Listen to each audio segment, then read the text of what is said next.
the best sweet potatoes in the world are grown right here in Mississippi. Full of vitamin C, dietary fiber, and potassium, the sweet potato is a nutritional powerhouse. You can eat them as a side to a juicy steak, cut up and fried, or as a dessert with your favorite meal.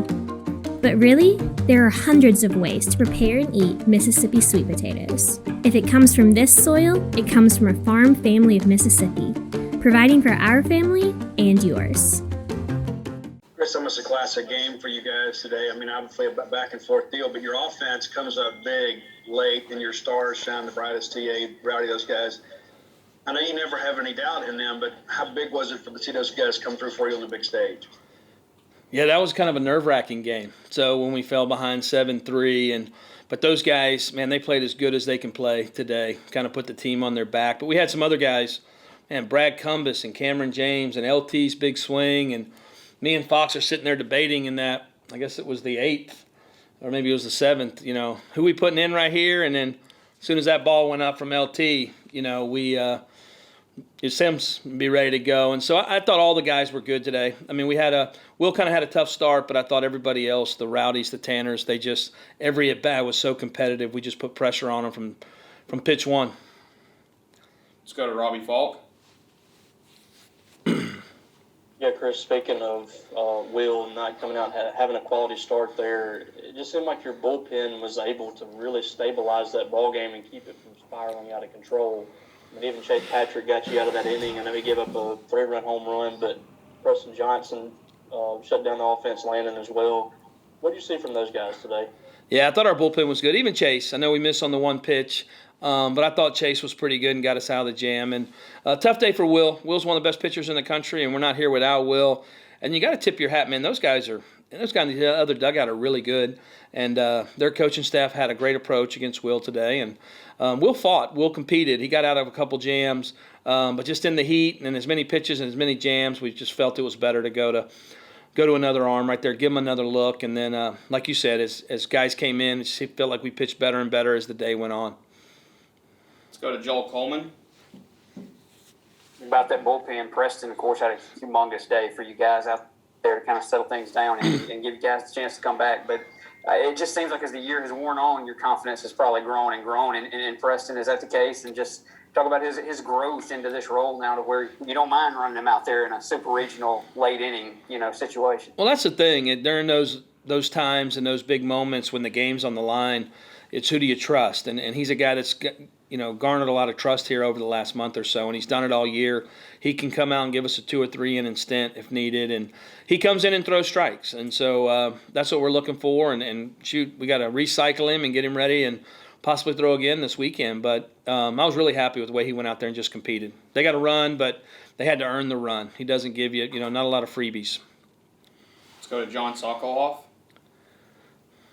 Chris, where does this game kind of rank for you in terms of intensity between the record crowd for a super regional, the 5 different lead changes, just the stakes today? I mean, when was the last time you had a game as intense as this one?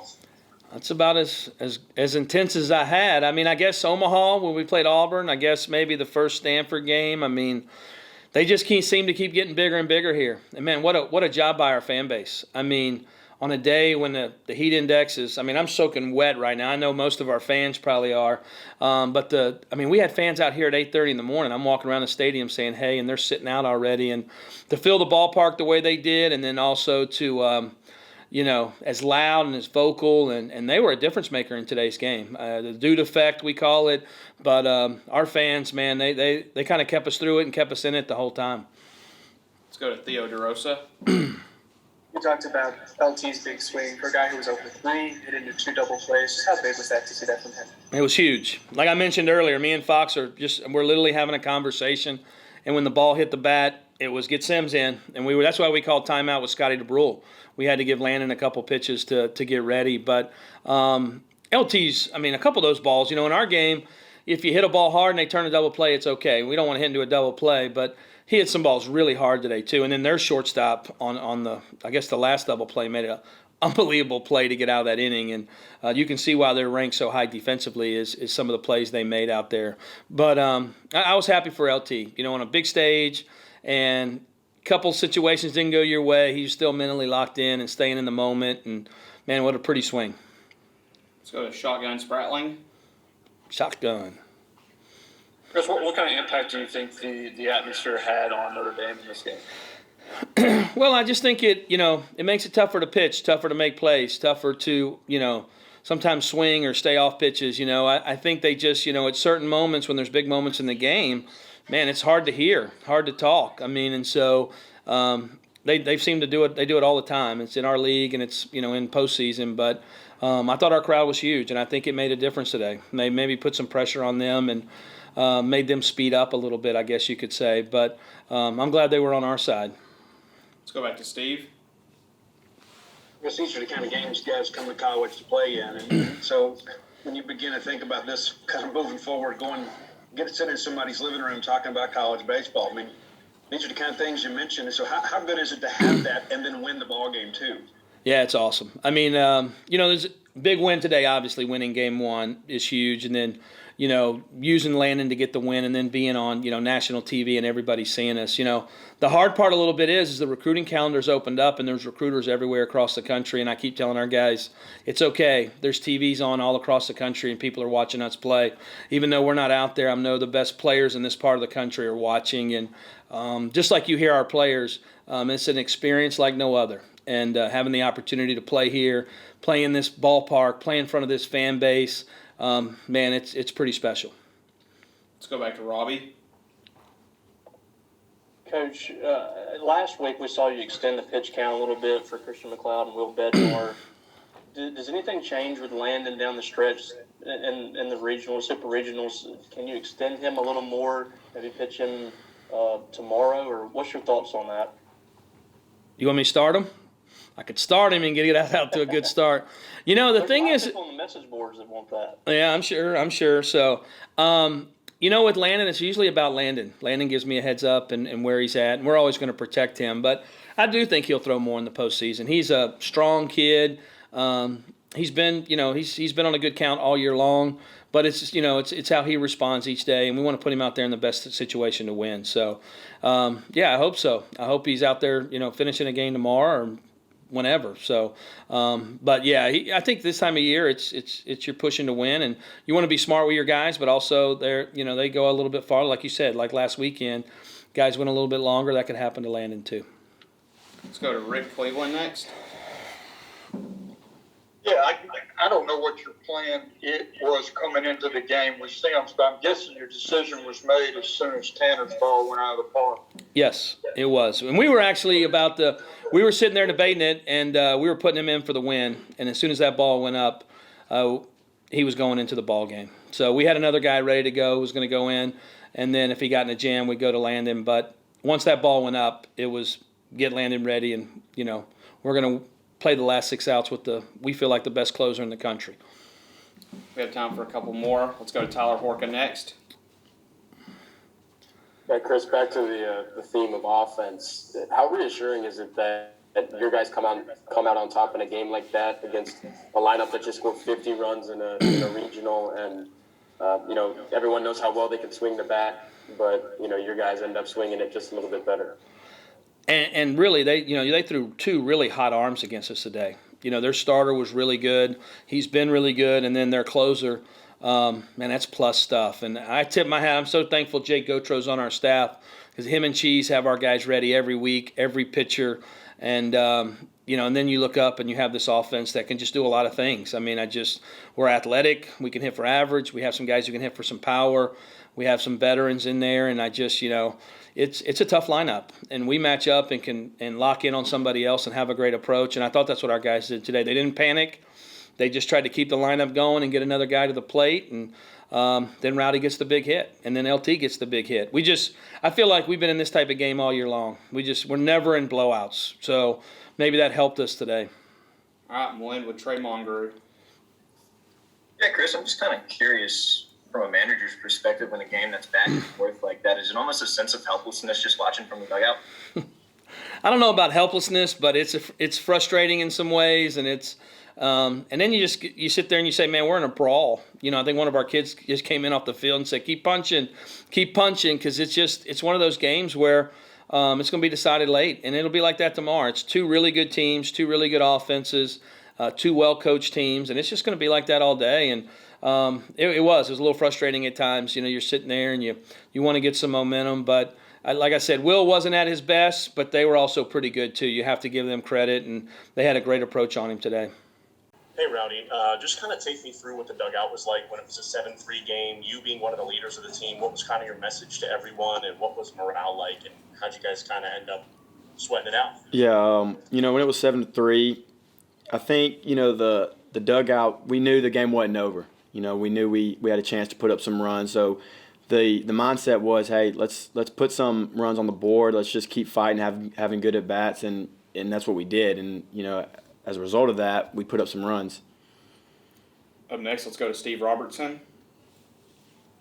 Fortunately, the bottom third was able to extend the inning and kind of turn the inning over there for you. Take me through that last sequence when you hit the bomb. I mean, what you hit out, and take me through the at-bat. Yeah, Goat came to me, was talking about, heavy fastball guy. So that's what my approach was. Get a good pitch to hit, fastball, be on it, be ready to hit it. And he gave me a fastball, and it was in a good spot. So I put a good swing on it and left the yard.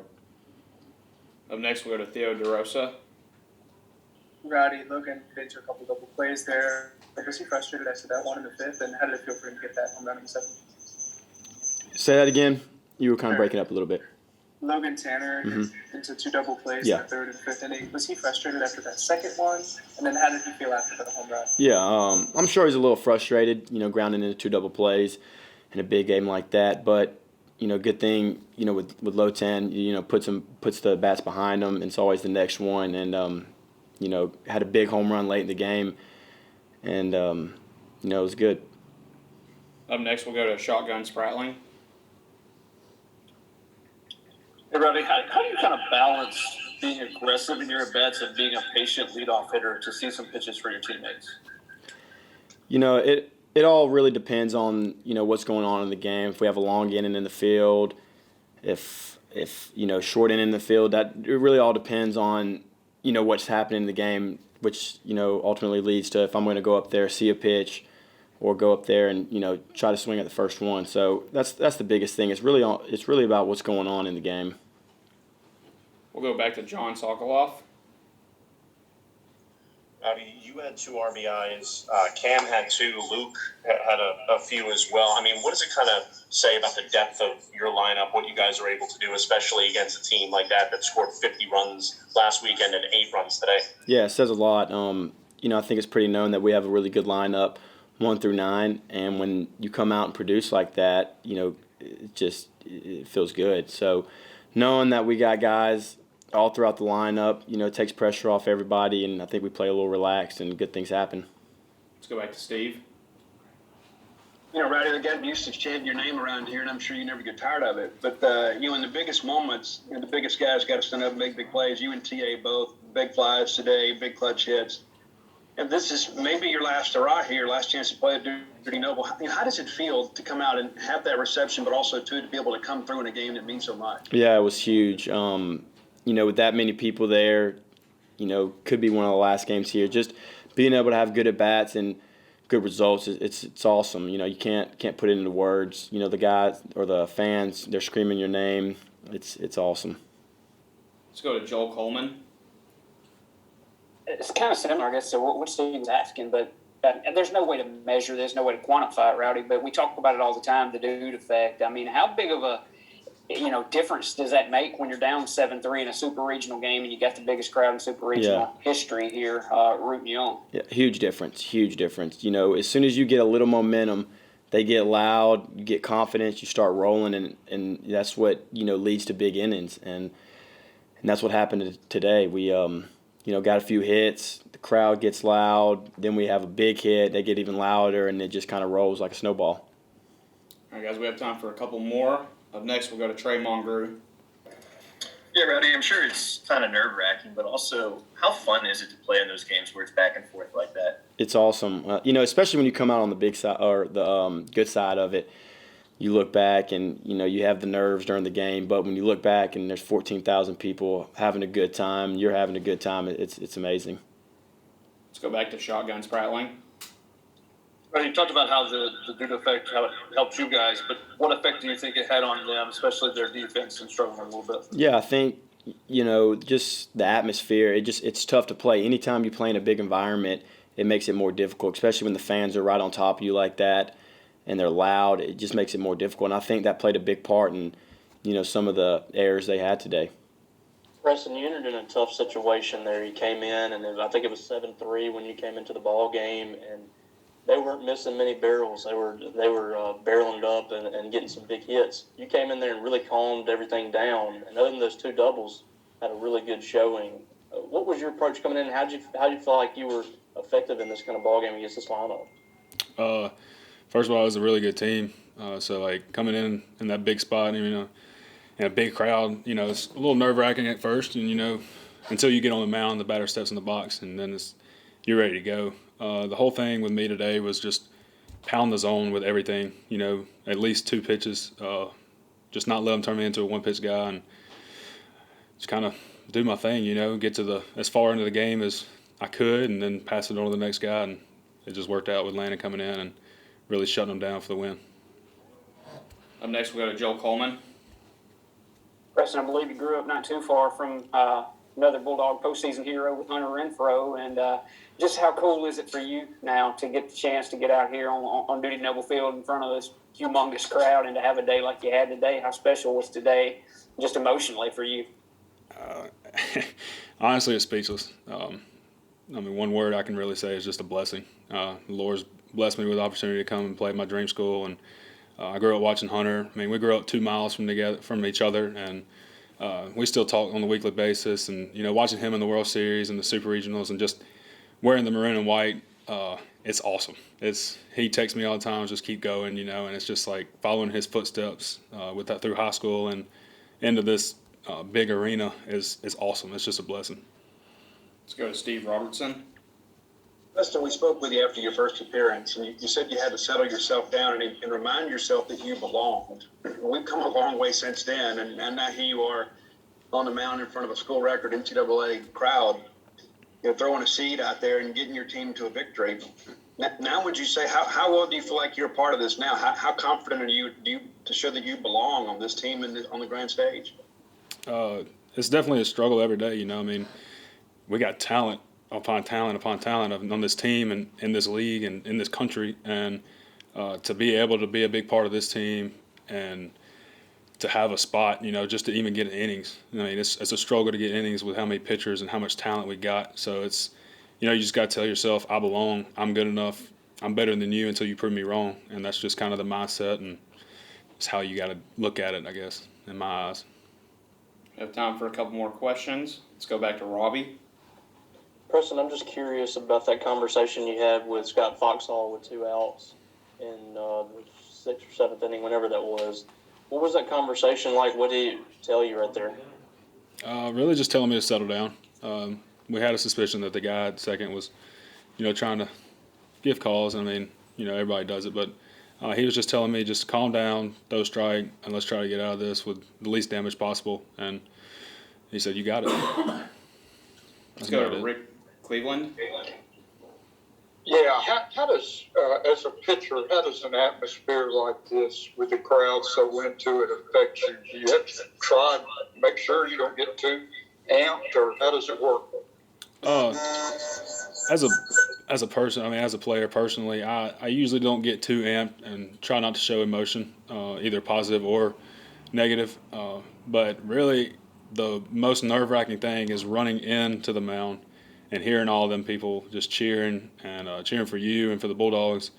But honestly, once the better steps in the box, like I said, you just kind of get a tunnel vision, and it's just like, okay, let's go. If anything, I kind of have to step back sometimes and tell myself, Preston, just enjoy this. You've worked this hard your whole life, and now you're living your dream. Look around, take a minute to take in this atmosphere, and just give all the glory to God. Landon, we know what it's like for the fans when you run out. And, I guess you've made Whitesnake's Still Tonight the #1 song in Mississippi again, so we thank you for that. But also, when you open the gate and you start trotting out here and you see this crowd rise in unison, what's that moment like for you? I looked at Cameron when I was running in there, and I just looked at him and I said that this is unreal. To experience this is such a blessing. Preston used that word a lot. These are the best fans in college baseball. To be able to go out there and do that in front of them is pretty awesome. Up next, we'll go to Robbie Falk. Landon, it seemed like that 8th inning was kind of the game because you're going up against 2, 3, 4, I think, right there, and one of the best home run hitters in college baseball. Take me back to that inning and kind of what's going through your mind there, and especially in that last at bat when he just continued to battle pitches and you eventually struck him out. To the 2 and 3 hole right there, I knew I had to get those guys out. Those were really big outs right there. To have the bases empty when Cavadas came up to bat. We did plenty of scouting on him. We know how good of a player he is, and we don't want to throw him any mistakes this weekend because he will capitalize on them. And that battle right there, that's what it's all about. That was really fun. Besides being out there for a few extra pitches with how hot it was, but that was really fun. Let's go to John Sokoloff.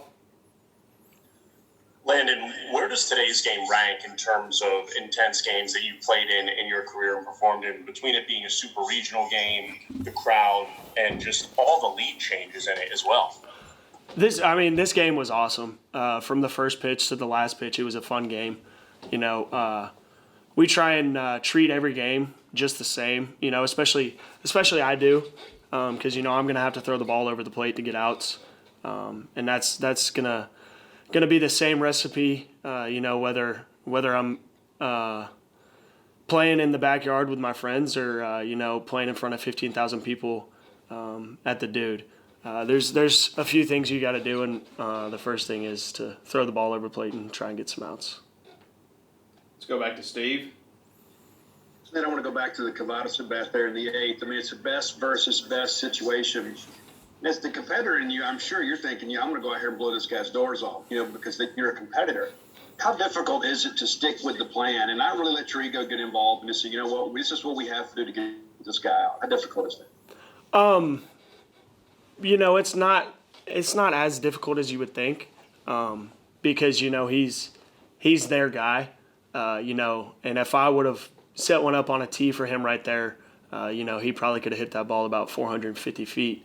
It's hard, but it's not too hard. I know I gotta make pitches exactly where they're called because I'm really confident with Coach Foxall right there. So it's tough, but it's not as tough as you would think. All right, guys, we still have time for more questions for Landon. If you have any, please raise your hand. Let's go back to Steve. Let's stick with that theme. Obviously, everybody in the ballpark knew that was perhaps the at-bat of the ball game. What's it like to get that out and then get into your dugout and gave your team a huge lift there? It was huge. I felt a little bit of a momentum swing right there because he's battling. I think it was 10 or 11 pitch at bat. If he wins that at bat right there, it gives their dugout a little bit of momentum. It goes back to not. Giving him anything really good to hit, but at the same time, I don't want to walk anybody with 2 outs and start a little bit of a rally for them. Let's go to Tyler Horka. Yeah, Landon, as a late inning reliever, what's it like watching a game that is that back and forth, that high scoring? Just kind of where are your nerves at, and what's your mindset as you're watching? If State got the one lead that it did, that you're probably going to have to come in and try to stabilize the game. What's going through your mind when that's the case? I have a little bit of a tough time sitting still throughout the whole game. I like to walk back and forth no matter where I'm at. If that's the dugout or down in the bullpen, I have a really, really tough time staying still. So my nerves get going a little bit, but as soon as they make that call down in the bullpen, it's all game, and those nerves go away, and I know that I got to work with Logan right there. Up next, we'll go to Joel Coleman. Landon, you got so much going on during games and stuff. I'm sure it doesn't come to mind a lot during games. But a guy like Preston and on the mound before you, this place meant a lot to him growing up and things. And for him to be able to go out there and do this, just how cool is that to see your bullpen mate get to have this opportunity and then shine in this moment? It's awesome. He deserves it. He works really hard. It's obviously been a dream for him since I'm sure he knew what the game of baseball was to come play at Mississippi State. So it's really awesome to see all those guys fulfilling their lifelong dreams of playing college baseball here at the Dude.